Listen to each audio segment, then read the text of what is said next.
Social psychology has shown us that there's three main reasons why people will become an activist. One of them is they feel a sense of injustice and they're angry about it. Another one is they feel a sense that it's a moral issue, that we have a duty to take action. And the third is that they believe that the action will work. Now, for many causes that are really important in society, the first two are no trouble. People already agree there's a problem. They already agree it's a moral issue. What they don't agree is that activism will work.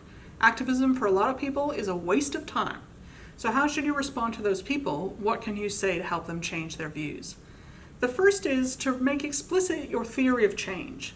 What do you think it takes to change society? Just talk through it in a 2-minute summary. Who's going to change? What are you asking them to do?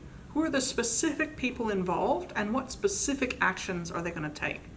The second thing you need to do is help people to manage their expectations. A lot of people have an unrealistic view of how quickly social change occurs. They don't understand the steps, so they're looking ahead to the final outcome. They see that it's not happening and they feel like no progress is being made. So help people to manage their expectations. We need to raise awareness, build sympathy for our cause, get people to develop an intention to act, help them to act, and help to avoid any rollback or counter-mobilization. The third thing you need to do is to talk about the positive momentum of your team and the wider cause.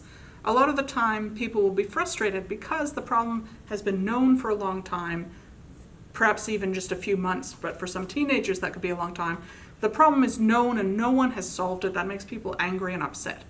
So helping to manage that feeling by talking about the positive reasons for hope is really important in empowering people to act.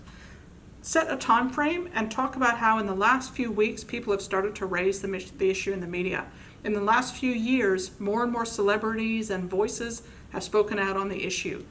In the last few years, there's a bipartisan consensus that's growing. We see young people on both sides that are protesting and wanting action to be taken. So draw attention to those signals that change is coming. Tell people what the time frame is that you're working towards, and ask them to do something specific that will lead to a chain of consequences that will take them where they want to go.